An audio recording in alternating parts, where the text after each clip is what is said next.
नमस्कार दोस्तों, मैं रूपेश आपका आपके एक्सेलेंस क्लासेस में एक बार फिर से स्वागत करता हूं। आज दोस्तों हम लोग म्यांमार में जो कू हुआ है तख्ता पलट, उसके विषय में बात करेंगे।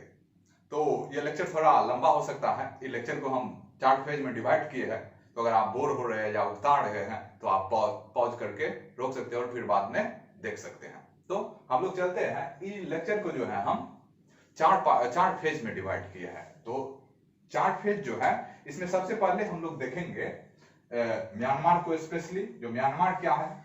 सेकेंड हम लोग देखेंगे आंग सान सू की को। उसके बाद देखेंगे ये जो हुआ है तख्ता पलट उसको, और उसके बाद इंडिया म्यांमार रिलेशन और इसका जो जियोपॉलिटिक्स है उसको थोड़ा समझने का प्रयास करेंगे। तो हम लोग बढ़ते हैं अपने टॉपिक पे। सबसे पहले देखते हैं म्यांमार को कि यह क्या है। तो चलिए दोस्तों, सबसे पहले हम लोग क्या करते हैं, म्यांमार के बारे में जानते हैं। वैसे भी म्यांमार अपना लोग का पड़ोसी है, और पड़ोसी के साथ साथ हम लोग इनसे कितना 1643 किलोमीटर बाउंड्री भी शेयर करते हैं। तो स्ट्रेटेजिकली भी ये बहुत इंपॉर्टेंट हो जाता है। तो म्यांमार को हम लोग इसमें पढ़ लेते हैं उसके कूक के दरमियान। तो म्यांमार जो है दोस्तों क्या है कि एक साउथ ईस्ट एशियन नेशन है। क्यों? क्योंकि म्यांमार देखिएगा तो आसियान का एक मेंबर है। आसियान का फुल फॉर्म तो पता होगा आप लोग को क्या होता है, अगर जानते हैं तो आप लोग कमेंट सेक्शन में कर सकते हैं। तो आसियान का वैसे हम बता दें कि इसका फुल फॉर्म होता है association of south east Asian nation. यहाँ पे जो ये साउथ ईस्ट एशिया जो है, इससे इसका म्यांमार की स्थिति का पता चलता है कि म्यांमार की जो स्थिति है वो क्या है, साउथ ईस्ट एशिया है। अब इंडिया कहां पे है? इंडिया पड़ता है साउथ एशिया में। साउथ एशिया में कौन सा कंट्री आ जाएगा?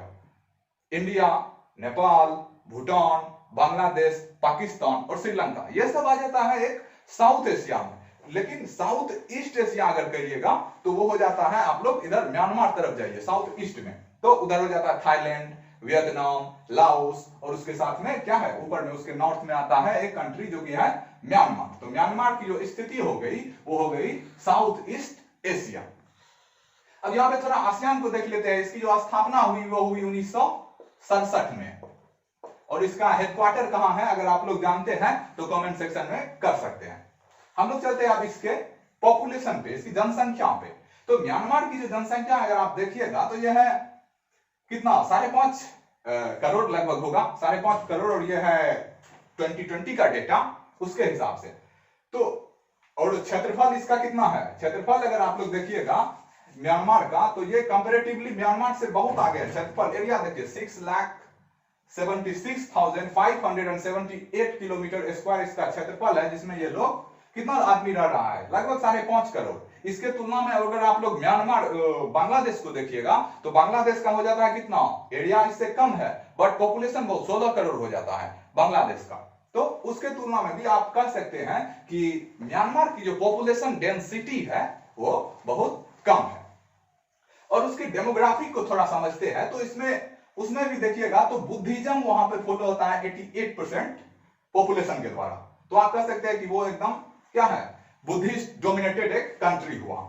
बुद्धिज्म के बाद सेकेंड जो वहां पे आता है वो है क्रिश्चियनिटी को वहां पे 6.2% पीपल फॉलो करते हैं। और थर्ड आता है उसके बाद इस्लाम जो कि 4.2% है, और उसके बाद आता है हिंदुइज्म फॉलो करने वाला जो कि 0.5% लगभग आप इसको मान सकते हैं। बाकी में इतनी कम्युनिटी और ट्राइबल ग्रुप सब रहते हैं। तो ये हो गया म्यांमार का डेमोग्राफी, म्यांमार की डेमोग्राफी एरिया आप लोग देख लिए।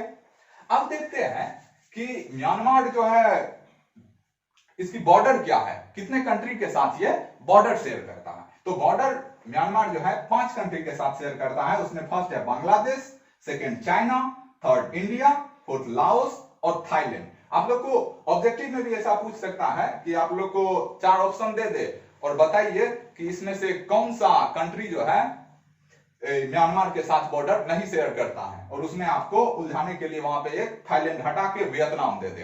तो वहां से आप इसको डिटेक्ट कर सकते हैं कि 5 देश के साथ म्यांमार बॉर्डर लगाता है, जो कि है बांग्लादेश, चाइना, भारत, लाओस और थाईलैंड। इसके बाद चलते हैं हम अपने इंडियन स्टेट, देखते हैं कि इंडिया के कौन कौन से स्टेट से म्यांमार का जो है बॉर्डर लगता है। तो म्यांमार का बॉर्डर सबसे पहले ऊपर में लग जाता है अरुणाचल से। आप लोग मैप अगर देखते होंगे तो अरुणाचल से लगता है, उसके नीचे नागालैंड, फिर मणिपुर और मिजोरम से। ये टोटल 1643 किलोमीटर का जो है बॉर्डर हम लोग किससे शेयर करते हैं, और ये 1643 किलोमीटर कंट्री वाइज अगर आप लोग देखिएगा तो ये इंडिया से बॉर्डर के लेंथ के हिसाब से 5th कंट्री है। कौन? म्यांमार। सबसे फर्स्ट पे कौन आ जाता है? सबसे फर्स्ट पे आ जाता है बांग्लादेश, उससे 4000 समथिंग बॉर्डर हम लोग शेयर करते हैं। फिर आ जाता है चाइना, फिर उसके बाद पाकिस्तान, फिर उसके बाद नेपाल, और पांचवा जो कंट्री है वो आ जाता है कौन? म्यांमार, जो कि 1643 किलोमीटर बॉर्डर इससे हम लोग शेयर करते हैं। तो ये हो गया इसका bordering states, bordering Indian state. तो हम लोग क्या सब देखे कि इसकी स्थिति क्या है, उसकी डेमोग्राफी क्या है, और उसके बाद वो कितने कंट्री के साथ बॉर्डर उसका लगता है, और कितने इंडियन स्टेट्स के साथ और कितने किलोमीटर बॉर्डर वो शेयर करता है। अब देखते हैं कि उसके रिवर के बारे में म्यांमार के। तो म्यांमार की जो लार्जेस्ट रिवर है वो क्या है? लार्जेस्ट रिवर, और इकोनॉमिकली भी ये जो है उसके लिए बहुत इंपॉर्टेंट है, सबसे ज्यादा इंपॉर्टेंट नदी है। तो इसको आप याद रख लीजिएगा कि ये इरावती है। और एक कालादान है, अपना लोगों की दृष्टि से ये इंपॉर्टेंट हो जाता है, क्योंकि हम लोग क्या कर रहे हैं, नॉर्थ ईस्ट के कनेक्टिविटी को लेके एक कालादान प्रोजेक्ट चला रहे हैं, जो कि कोलकाता के कहां से, कोलकाता पोर्ट से म्यांमार के सिटवे पोर्ट को कनेक्ट करता है, और फिर उसके बाद बस का रूट है। क्यों? क्योंकि अगर आप लोग देखिएगा मैप को, तो चिकन नेक एक जगह है जो कि जहां के ऊपर में सिक्किम है, तो वो मात्र एक 22 किलोमीटर का पट्टी है, और 22 किलोमीटर का पट्टी स्ट्रेटेजिकली उतना इंपॉर्टेंट, कनेक्टिविटी हम लोग का बहुत कम है। चाइना का क्या है स्ट्रेटेजी कि वहां से कट करे कनेक्शन, तो इधर फिर बांग्लादेश हो जाता है। तो अपने लोग को क्या है कि नॉर्थ ईस्ट में कनेक्टिविटी बहुत कम है, तो उसी को ध्यान में रखते हुए ये जो म्यांमार की रिवर जो है ये हम लोगों के लिए इंपॉर्टेंट हो जाता है। तो ये दो रिवर आप याद रख सकते हैं, इरावती और कालादान। अब हम लोग चलते हैं इसके हिस्ट्री को, म्यांमार के थोड़े हिस्ट्री को देखेंगे, और फिर उसके गवर्नमेंट के स्ट्रक्चर को समझेंगे। तो हम लोग बढ़ते हैं।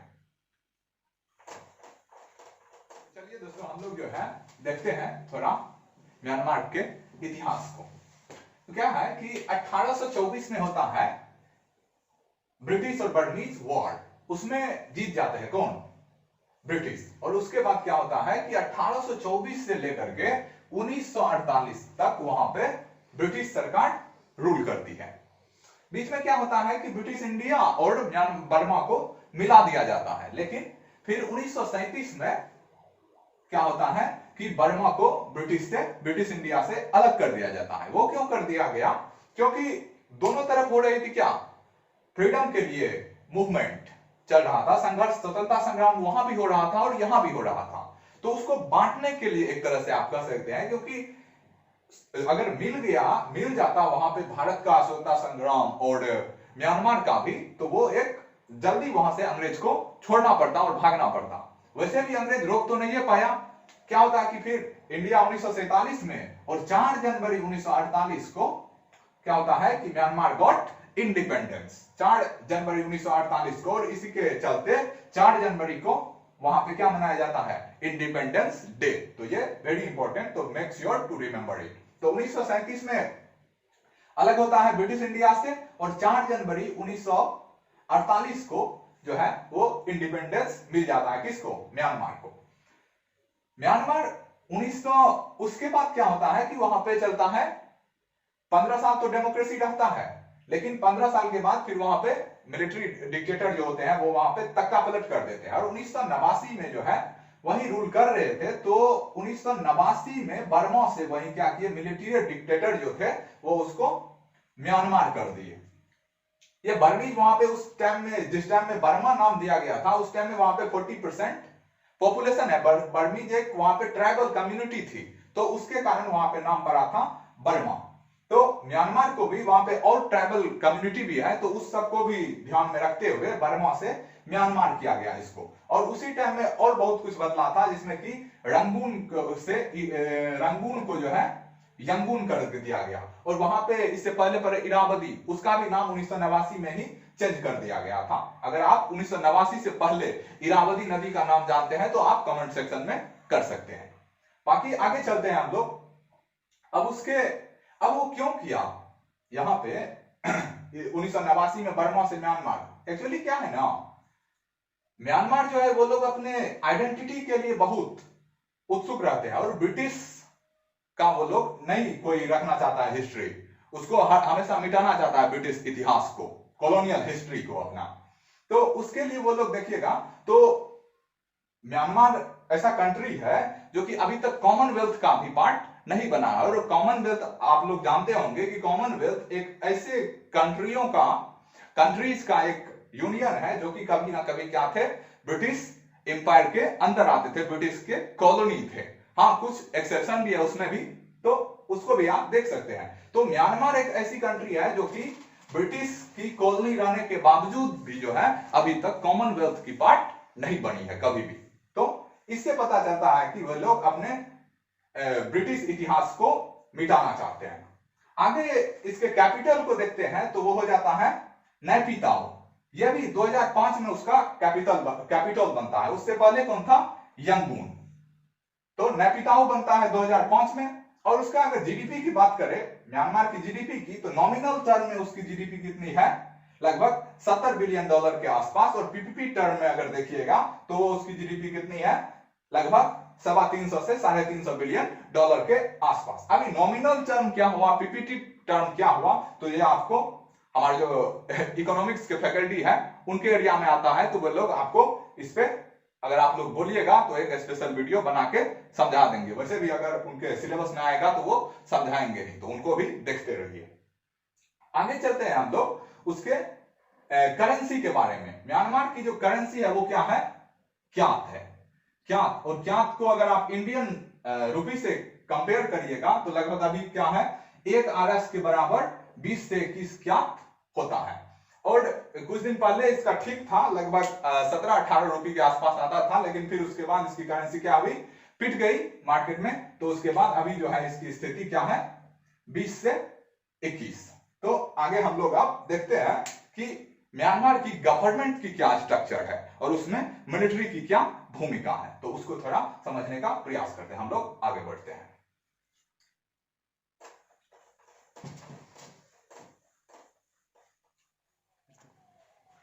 तो चलिए दोस्तों, हम लोग जो है अब म्यांमार के थोड़ा गवर्नमेंट को समझते हैं कि वहां पे गवर्नमेंट कैसे चलता है। देखिए, वैसे म्यांमार खुद को बोलता है पार्लियामेंट्री डेमोक्रेसी, लेकिन कभी इंटरनेशनल कम्युनिटी जो है, इंटरनेशनल मीडिया या इंटरनेशनल कोई संगठन जो है, उसको कभी भी एक डेमोक्रेसी नहीं माना है।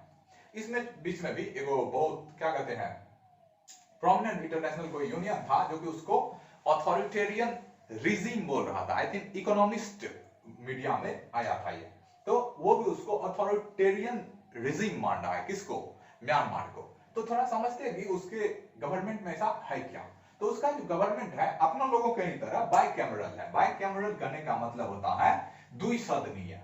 द्विसदनीय जैसे हम लोगों में है लोकसभा राज्यसभा, वैसे ही वहां पे भी है लोकसभा मतलब लोअर हाउस और अपर हाउस मतलब राज्यसभा। लेकिन वो लोग क्या है कि लोकसभा राज्यसभा नहीं करते हैं। वो लोग क्या कहते हैं, हाउस ऑफ रिप्रेजेंटेटिव लोकसभा को, और राज्यसभा को वे लोग कहते हैं हाउस ऑफ नेशनलिस्ट। और बाइकैमरल अगर टोटल पार्लियामेंट का स्ट्रेंथ देखिएगा दोनों को जोड़ के तो वो हो जाता है 664। लेकिन इसमें क्या है कि 664 में 25% जो है हमेशा 25% हमेशा मिलिट्री के द्वारा अपॉइंट किया जाता है। वो मिलिट्री का मेंबर रहता है। आप समझिए, अगर पार्लियामेंट में मिलिट्री का हस्तक्षेप है तो वो क्या होगा। तो ऐसे में क्या होता है कि मिलिट्री अपने लिए बड़ा बड़ा बजट निकाल लेती है उससे। और अभी भी देखिएगा, जबकि देखें कि जनसंख्या पॉपुलेशन डेंसिटी कितना कम है वहां पे, 5 to 6 करोड़ है। और नेचुरल रिसोर्स में भी म्यांमार के पास कम नहीं है, और उसके बावजूद वहां पे पॉवर्टी है। हाल ही में आया एक corruption perception index. Corruption perception index जो है ये दिया जाता है ट्रांसपेरेंसी इंटरनेशनल के द्वारा। ट्रांसपेरेंसी इंटरनेशनल का ये है क्या, आई थिंक ट्रांसपेरेंसी इंटरनेशनल ये नहीं है, हाँ ये सही है, transparency international. I was confuse about reporters without border, वो जो है मतलब जो देता है एक तरह से प्रेस का इंडेक्स। तो ये दिया जाता है किसके द्वारा, करप्शन परसेप्शन इंडेक्स दिया जाता है ट्रांसपेरेंसी इंटरनेशनल के द्वारा। और इसमें भी अगर देखिएगा तो म्यांमार का रैंक है इस बार 137, मतलब बहुत करप्ट है। इसमें इंडिया का रैंक है 86। हम लोग भी इस बार 5 कदम नीचे, 5 स्टेप नीचे खिसक गए हैं। तो इसमें हम लोगों का क्या है 86 और इसका क्या है 137। तो उसमें जो है बहुत बड़ा योगदान किसका है? मिलिट्री इंटरफेरेंस का। किसने? गवर्नेंस में। तो यहां पे देखते हैं कि बाइकैमरल इसका है गवर्नमेंट, और उसमें लोकसभा राज्यसभा। तो लोकसभा में वहां पे जो है हाउस ऑफ रिप्रेजेंटेटिव में 440 मेंबर होते हैं, जिसमें कि 315 को डायरेक्ट इलेक्ट किया जाता है। किसके द्वारा? पीपल के द्वारा। और 125 जो होता है वो उसके आर्मी के कमांडर के द्वारा उसमें नियुक्त किया जाता है। तो यहाँ पे 125 मेंबर को नियुक्त किया जाता है और 315 को का इलेक्शन होता है। और सिमिलरली ऐसे ही हाउस ऑफ नेशनलिस्ट जो है उसमें 224 बच गया सीट। तो उसमें से 168 जो है ये तो इलेक्ट होता है, मतलब इसको जनता चुनती है, लेकिन इसमें भी 25% जो कि 56 होता है नंबर में, इन नंबर्स, तो उसको किसके द्वारा? आर्मी के कमांडर के द्वारा क्या किया जाता है? नियुक्त किया जाता है, मनोनीत किया जाता है उसमें। तो इससे आप समझ सकते हैं कि वहां पे आर्मी का कितना इंटरफेरेंस है गवर्नेंस में। ऐसे ही थोड़े कभी जब मन हुआ तब उल्टा दिए और तुरंत अरेस्ट कर लिए। तो इससे हम लोग को पता चलता है कि वहां की गवर्नमेंट में, गवर्नेंस में कितना ज्यादा इंटरफेरेंस है उसका। और पिछले स्लाइड में एक पॉइंट मिस हो गया था, तो उसको हम इसमें इंक्लूड कर लिए कि म्यांमार की जो है जो हाईएस्ट पॉइंट है वो है क्या? हकाकाबू रांची। ये उसका नॉर्दर्न बॉर्डर पे देखिएगा, म्यांमार के नॉर्दर्न बॉर्डर पे इस साइड से ये पड़ता है। और ये क्या है? उसका हाईएस्ट पॉइंट है, जिसका कि कितना है हाइट? 19,295 फीट उसकी हाइट है। तो ये हो गया वहां की गवर्नमेंट का स्ट्रक्चर। अब हम लोग चलते हैं, थोड़ा आंग सान सू की के बारे में पढ़ते हैं। तो आगे बढ़ते हैं।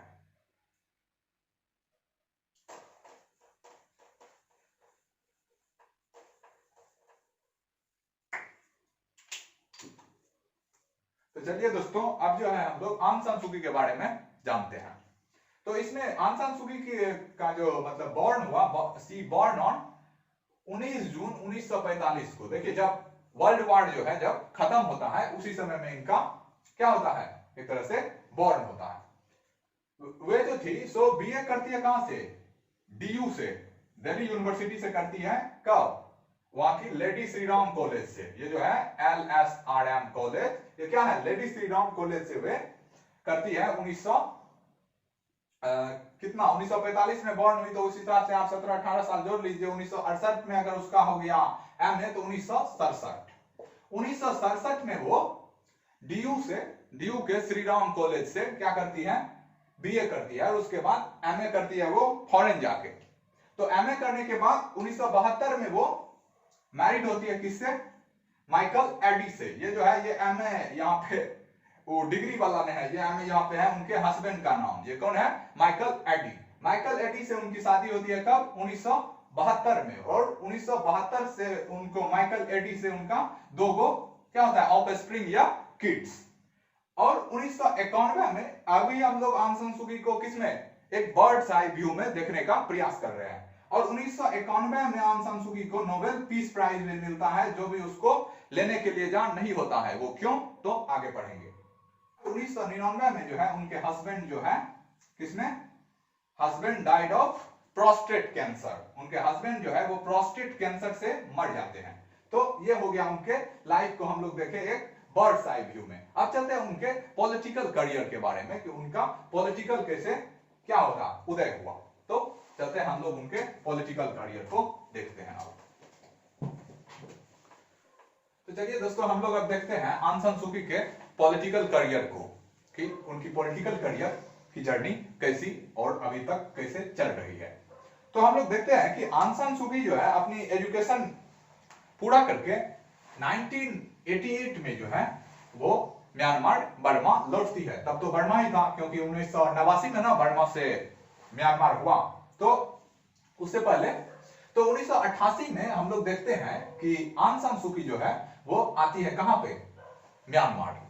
लेकिन वो आप बोल सकते हैं कि वो उनके लिए वो थोड़ी लकी थी कि जैसा कि मैंने बताया कि 4 जनवरी 1948 को होता है ब्रिटिश से एक तरह से इंडिपेंडेंस मिलता है। किसको? म्यांमार को। तो 4 जनवरी से लेकर 1962 तक तो वहां पे ठीक रहता है गवर्नमेंट। और आंग सान सू की के पिता जो थे उनके नाम थे आंग सान। तो तो वे भी एक कम्युनिस्ट लीडर थे जो कि बाद में सोशलिस्ट हो गए थे, लेकिन उनकी हत्या आजादी मिलने से पहले ही कर दी गई थी।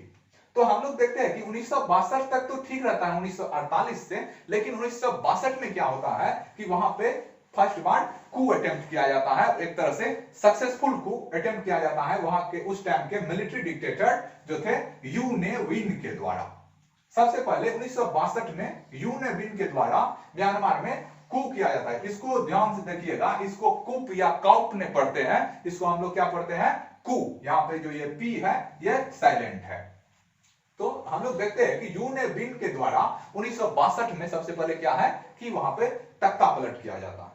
लेकिन आंग सान सू की को हम लकी इसलिए बोले क्योंकि 1962 से लेकर के 1988 तक रूल करते हैं कौन, यू ने विन म्यांमार को। लेकिन 1988 जब आंग सान सू की का रिटर्न होता है कहां, बर्मा में, उसी टाइम वो अपने पद से रिजाइन दे देते हैं और पावर छोड़ देते हैं। तो जैसे ही आप कोई पावर छोड़ेगा तो वहां पे क्या स्टार्ट होगा, तो वहां पे स्टार्ट होगा पावर स्ट्रगल। ये क्या है, स्पॉन्टेनियस है, सब जगह होता है, तो वहां पे भी एक पावर स्ट्रगल शुरू होता है। और पावर स्ट्रगल में क्या होता है कि सबसे पहले वहां पे एक 8888 अप स्प्रिंग आता है। यहाँ पे 4 गो 8 कहने से मतलब है 8वां दिन 8वां महीना 1988। ये एक इसको इसीलिए 4 गो 8888 अप स्प्रिंग के नाम से जाना जाता है, क्योंकि म्यांमार में इससे पहले आप समझिए ना 1962 से 1988 तक वहां पे रहता है डिक्टेटर रूल करते हुए। तो वहां पे एक 8888 अप स्प्रिंग होता है जो कि एक मास डेमोन्स्ट्रेशन होता है, किसके लिए, डेमोक्रेसी के लिए। और आंग सान सू की के विषय में एक बात करना भूल गए कि वो महात्मा गांधी से क्या थी, इंस्पायर्ड थी। गांधी जी के जो थे नॉन वायोलेंट प्रिंसिपल, उससे वो इंस्पायर्ड थी और उसी को वो हथियार बना के आगे भी सक्सेसफुल रही भी। तो उसमें क्या है कि 1988 में देखते हैं कि 8888 अप स्प्रिंग होता है और उसके बाद मास डेमोन्स्ट्रेशन चालू हो जाता है, किसके लिए, डेमोक्रेसी के लिए। और उसी के बीच में जो है आंग सान सू की क्या करती है, 27 सितंबर 1988 को अपनी एक पार्टी बनाती है, NLD, national league for democracy. तो ये बनाती है कौन, आंग सान सू की। कब, 1988 में, 27 सितंबर 1988 को। अब 27 सितंबर 1988 को ये बनाई और उसके बाद ये पार्टी जो है वहां पे चुनाव लड़ी। और चुनाव लड़ने के बाद 1989 में क्या होता है कि आंग सान सू की एकदम सुफरा साफ कर देती है, वहां पे एकदम थम्पिंग मेजोरिटी से आ जाती है उसके पार्लियामेंट में। 59% उनको वोट मिलता है उनके पार्टी एनएलडी को, और 80% सीट पे 1989 में आंग सान सू की आ जाती है जीत के। लेकिन क्या है कि फिर वहां पे तो मिलिट्री का इंटरफेरेंस बहुत है, जैसा कि हम लोग ने उसके गवर्नमेंट स्ट्रक्चर में देखा। तो वहां पे फिर क्या करता है मिलिट्री, कि बोलता है कि हम नहीं मानते इस चुनाव को, इसमें बहुत धांधली हुआ है, तो इसको नहीं, डेमोक्रेसी कुछ नहीं है, डायरेक्ट पलटता है और आंग सान सू की को उसके बाद हाउस अरेस्ट पे ले लिया जाता है। और हाउस अरेस्ट 20 जुलाई 1989 से 20 जुलाई 1989 से आप समझ सकते हैं 13 नवंबर 2020 तक लगभग 2 डेकेड बीत गया, वो रही किसमें, हाउस अरेस्ट में। हाँ ये है कि बीच बीच में इसका फेज वाइज होता है, जैसे कि उनको बीच में 1995 में भी थोड़ा रिलीज किया गया था, बस उसके बाद फिर वो डेमोक्रेसी के लिए आवाज उठाने लगी, तो फिर उसको पकड़ के क्या कर दिया गया, हाउस अरेस्ट में उनको रख दिया गया। तो ये हो गया उनकी। इसके बाद यहां से उनका क्या चलता है ये, तो उसके बाद क्या होता है कि वर्ल्ड लीडर सबका प्रेशर उस पर बढ़ने लगता है। तब इंडिया भी उनको इंडिया की तरफ से भी प्रेशर जा रहा था कि आप आंग सान सू की को रिलीज करिए। और सारे जितने भी, जैसे यूएस हो गए, फिर और फ्रांस, जर्मनी, ये सब जितना भी डेमोक्रेसी के लिए आवाज उठाती है कंट्री, ये सब भी जब बहुत प्रेशर बनाई चाइना पे भी, तो उसके बाद सब कंट्री प्रेशर बना के आंग सान सू की को ऑलमोस्ट 2 डेकेड के बाद उनको रिलीज करना पड़ा। और जब फिर 2010 में उनको रिलीज किया जाता है, तो 2012 में फिर वहां पे क्या होता है, जनरल इलेक्शन होता है, और उसमें भी एनएलडी, आंग सान सू की को जो पार्टी है वो एकदम थम्पिंग मेजोरिटी से आती है जीत के। और उसके बाद अभी तक जो है वहां पे वो, अब देखिए यहाँ पे क्या होता है, एक गेम 2012 में जो चुनाव होता है वहां पे नेशनल डेमोक्रेटिक इसमें जीतती है एनएलडी।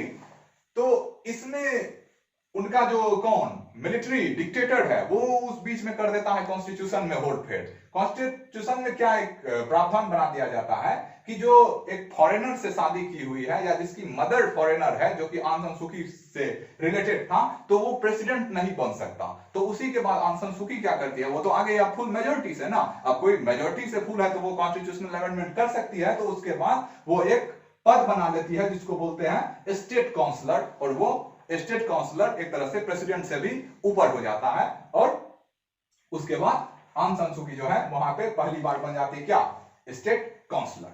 अब चलते हैं इससे आगे की जर्नी को देखते हैं उनकी, और अभी का जो तख्ता पलट है उसको उसी के मद्देनजर देखेंगे और उस पर क्या जियोपॉलिटिक्स है उसको समझेंगे। तो हम लोग आगे बढ़ते हैं।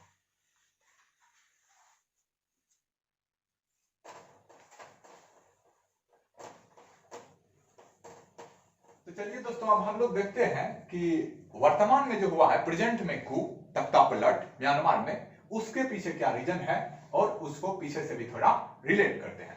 तो हम लोग को इससे पहले जो स्लाइड था उसमें देखे कि 2010 में 1989 से लेकर 2010 तक आंग सान सू की हाउस अरेस्ट में रहती है, जिसके दरमियान 1991 में उनको नोबेल पीस प्राइज भी मिलता है, जिसमें कि उनको 1.3 मिलियन डॉलर मिलता है, जिसको भी वो क्या करती है कि बर्मीज पीपल के हेल्थ और एजुकेशन पे दे देती है। उसके लिए बोलती है कि इनका आप यूज कर लीजिए। और उनको तो 1991 में, चूंकि वो 1989 से लेकर 2010 तक हाउस अरेस्ट में है, तो 1991 में उनको नोबेल पुरस्कार लेने के लिए भी नहीं जाने दिया गया, और उनके जो मतलब बेटे थे अलेक्जेंडर, वो लेने जाते हैं नोबेल प्राइज अपने मम्मी के बिहाफ पे। और फिर उसके बाद 1999 में उनके हस्बैंड का डेथ होता है, तो उनका भी जो डेड बॉडी है उनको भी देखने के लिए उनको नहीं जा होता है वहां पे। कहां मिलिट्री अलाउ नहीं करती है कि आप अपने हस्बैंड के डेड बॉडी को देखने जाओ या उनके अंतिम क्रिया जो होता है क्रियाकर्म, उसमें आप भाग लीजिए। तो समझिए कि वो कितनी बड़ी वॉरियर हुई ना, डेमोक्रेसी के लिए एक तरह से वॉरियर हुई आंग सान सू की। तो अब देखते हैं हम लोग कि 2020 में क्या हुआ। तो 2012 में इलेक्शन हुआ, उसमें वो जीत के आई एनएलडी। उसके बाद फिर 2015 में इलेक्शन होता है, उसमें भी एनएलडी जीत के आ जाती है। अब होता है क्या, नवंबर 2020 में फिर से जनरल इलेक्शन होता है, और इसमें 476 में से दोनों हाउस में 396 एनएलडी जीतती है और एकदम थम्पिंग मेजोरिटी के साथ आती है।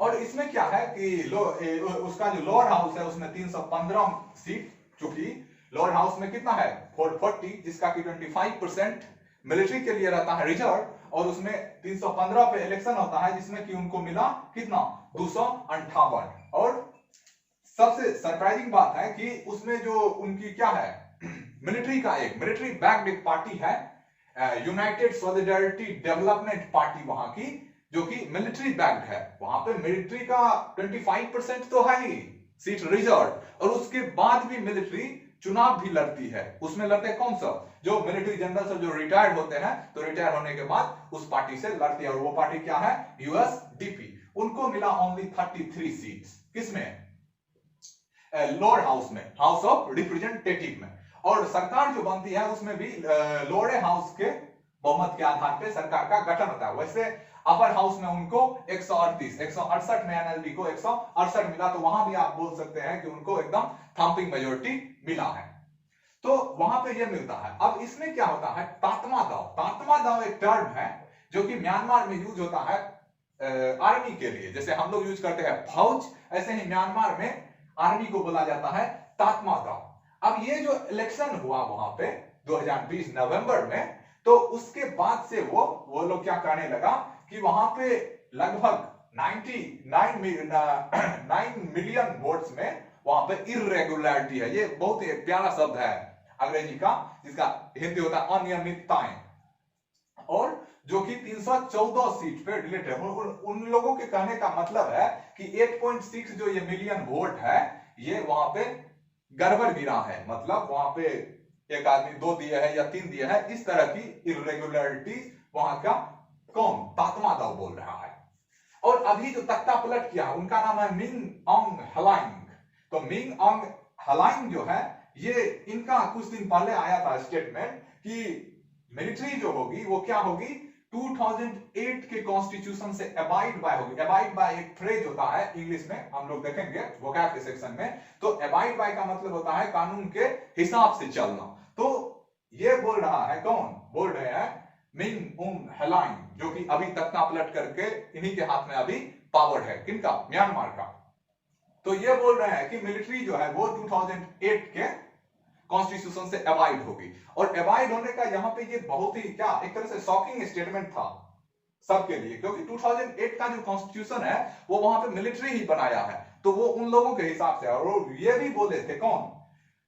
मिंग उंग हलाई की laws clash with it will be revoked. और जो भी उसके बाद जो कानून बना है 2008 के बाद, अगर वो कॉन्स्टिट्यूशन से क्लैश कर रहा है कहीं पे तो उसको रिवोक्ड कर दिया जाएगा। तो कहने का मतलब है कि यहीं से एक तरह से संकेत दुनिया भर में जाने लगा था कि एक तरह से वहां की जो मिलिट्री है वो तख्ता पलट के मूड में है। तो देखे होंगे कि यूएन में लगभग कितना 29 जनवरी को आया था ऐसा कि यूएन में बहुत सारा कंट्री मिलके और एक प्रेस कॉन्फ्रेंस करता है और वो लोग बोलते हैं कि हम लोग जो है सो म्यांमार में डेमोक्रेसी को लेकर एक तरह से चिंतित है। तो एक तरह से ये हो गया। तो उसके बाद मिलिट्री क्या डिमांड करती है कि मिलिट्री डिमांड करती है कि इलेक्शन फ्री और फेयर हुआ है, इसको प्रूव करे। कौन?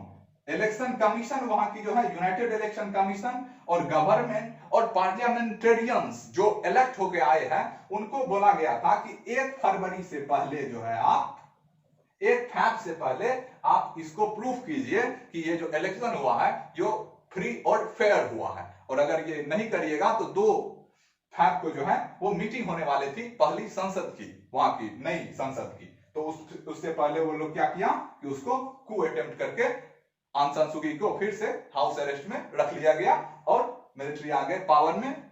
इससे पहले का जितना भी कानून था उसको सस्पेंड करके। और अभी कू करने के बाद कौन लीड कर रहे हैं? यही मिंग उंग हलाइन, ये अभी लीड कर रहे हैं। अब इस पे देखते हैं हम लोग कि जियोपॉलिटिक्स इस पे क्या है। तो अगर अमेरिका को देखिएगा, वैसे अभी इंडिया को बोला जाता है कि एक तरह से अमेरिका के साथ अलाइन हो गया है अगर आप लॉन्ग टर्म में देखिएगा तो। और अमेरिका अभी हाल ही में यूएन में आया, आज ही या कल आई थिंक, यूएन के सिक्योरिटी काउंसिल में के तहत बहुत सारी कंट्री जो है जैसे फ्रांस, ब्रिटेन, अमेरिका, ये सब मिलके एक लाई थी कि म्यांमार पे सैंक्शन लगाया जाए, ताकि सैंक्शन लगाने के बाद जो है उनका जो मिलिट्री डिक्टेटर है वो अपने पावर छोड़ दे। लेकिन उसमें क्या हुआ कि रसिया और चाइना जो है ये एक तरह से बोलिए वीटो करके और उसको रोक लिया। मतलब उनपे यूएन का जो है अब सैंक्शन अभी फिलहाल नहीं लगा। इन लोगों का पक्ष था कि अभी हम लोग ऑब्जर्व कर रहे हैं। इंडिया का क्या पक्ष था? इंडिया का वहां पे पक्ष था कि यहां पे होना चाहिए क्या? कंस्ट्रक्टिव होना चाहिए, ना कि कन्फ्रंटेशनल। कन्फ्रंटेशनल करने का मतलब वहां एक तरह से आप सैंक्शन लगा रहे हैं। तो एक तरह से अगर आप देखिएगा तो इंडिया, रसिया और चाइना, क्योंकि सिक्योरिटी काउंसिल में अभी इंडिया भी है, मतलब क्या कहते हैं P5 में ये दोनों आ जाता है, और बाकी जो 10 मेंबर और है उसमें तो अभी एक इंडिया भी है ना। तो इंडिया का जो पक्ष था एक तरह से आप देखिएगा तो रसिया और चाइना की तरफ ही मेल खाता था। क्योंकि हम लोग भी ये नहीं बोले कि वहां से आप आंग सान सू की को रिलीज करिए, क्योंकि बात क्या है ना कि म्यांमार में अपना लोग का भी बहुत इंटरेस्ट है, बहुत सारा वहां पे अब कालादान प्रोजेक्ट चल रहा है। फिर देखिए तो आप बहुत सारा इन्वेस्टमेंट वहां पे हुआ है। अब कौन जाने कि अभी म्यांमार में जो तख्ता पलट हुआ है वो मिलिट्री, फिलहाल तो वो बोल रही है कि 1 साल तक हम इमरजेंसी लगाए हैं, लेकिन इसका कौन गारंटी है वहां पे 1 साल या 10 साल? पावर का हंगर है ना, और पावर का जो हंगर है वो कुछ भी करा लेता है इंसान से। तो इसमें रसिया सबका यह पक्ष था। अब अगर लॉन्ग टर्म में आप देखिएगा इंडिया के साथ, तो इंडिया को माना जाता है अभी किनके साथ? अमेरिका के साथ अलाइन। क्योंकि जैसे ही आप उनसे मिलिट्री एग्रीमेंट करते हैं, जैसे हाल ही में हम लोग कॉमकासा किए, बेका साइन किए, लेमोआ साइन किए, तो इसके बाद हम लोग एक तरह से अमेरिका की तरफ अलाइंड हो गए हैं। तो लॉन्ग टर्म में अगर आप देखिएगा तो अमेरिका की तरफ हम लोग अलाइंड हो रहे हैं। और एक पॉइंट और इस लेक्चर में हम इंक्लूड करेंगे जो कि है डिबू पास का। डिबू पास एक जगह है जो कि अरुणाचल, अगर नॉर्थ ईस्ट का देखिएगा आप लोग मैप, तो अरुणाचल का मैप कुछ इस तरह का रहता है। तो अरुणाचल और इधर से यहाँ पे आता है चाइना और इधर से म्यांमार। तो एक तरह से आप बोल सकते हैं ये जो एक ट्राई जंक्शन है यही है डिबू पास। आप लोग के पास अगर एटलस है तो खोल के थोड़ा उसको देखिए। तो ये एक ट्राई जंक्शन है इंडिया, म्यांमार और चाइना के बीच में एक ट्राई जंक्शन है। और ये बहुत पहले से ये एक ऐसा पीस ऑफ लैंड है जिसको कि इंडिया भी क्लेम करता है, चाइना भी और म्यांमार भी। लेकिन म्यांमार क्या है कि 1960 के बाद म्यांमार 1960 में इस पे से अपना क्लेम हटा लिया और ये क्लेम जो है डिबू पास का ये किसको दे दिया, जो हम इसको चाइना का पार्ट मानते हैं, किसको, डिबू पास को। तो इंडिया के लिए वहां पे लॉन्ग टर्म में क्या है, अब जब हम लोग YouTube पे बैठ के यहाँ पे डिस्कस कर रहे हैं तो आर्मी भी डिस्कस की होगी ना, मान लीजिए। तो आर्मी जो है 2018 से जो है इधर भी पेट्रोलिंग हम लोगों का बढ़ गया है इस एरिया में। और इधर पेट्रोलिंग बढ़ने के बाद म्यांमार एक बार पूछा भी था कि आप लोग क्यों इधर इतना पेट्रोलिंग कर रहे हैं, तो इंडिया को एक्सप्लेन करना पड़ा था कि यहाँ पे हम लोग चाइना के इंटरफेरेंस को लेकर के चिंतित है, इसीलिए हम लोग इसमें सिक्योरिटी को मद्देनजर रखते हुए यहाँ पे अपना पेट्रोलिंग बढ़ा रहे हैं। तो ये डिबू पास है।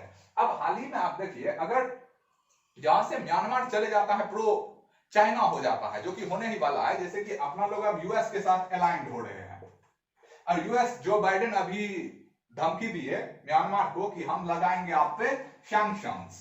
तो अब यूएस का जो ये सैंक्शन लगाने का है, आप देख लीजिए कि सैंक्शन लगाना एक बहुत he tried and tested method है। इससे पहले लगाया किस पे सैंक्शन, नॉर्थ कोरिया पे सैंक्शन लगाया गया, उसके बाद फिर ईरान पे सैंक्शन लगाया गया, एक टाइम ये भी था जबकि इंडिया पे भी सैंक्शन लगा था। लेकिन क्या यूएस हम लोगों को रोक पाया जो हम लोग करना चाहते थे उससे? ना हमको रोक पाए, ना अभी ईरान को रोक पाए हैं, ना ही नॉर्थ कोरिया ही कभी रुका है। तो ये एकदम, और रशिया पे तो एकदम सैंक्शन लगा लगा के उसको क्या बना दिए, चाइना पे डिपेंड बना दिए। और चाइना पे अगर वो डिपेंड हो गया तो इसी तरह से अगर आप म्यांमार पे लगा रहे हो सैंक्शन, तो म्यांमार भी क्या होगा, ऑटोमेटिक उसके साथ अलाइंड हो जाएगा। अब यहाँ पे चाइना को देखिए, वो बोल रहा है मिंग उन लाई को, जो अभी वहां पे डिक्टेटर है, उसको कुछ दिन पहले भी बोल रहा था भाई है मेरा वो, जिसको कि यूएस इससे पहले ही उस पे सैंक्शन लगा दिया था, इस मिलिट्री जनरल पे, वो यूएस में विजिट नहीं कर सकता।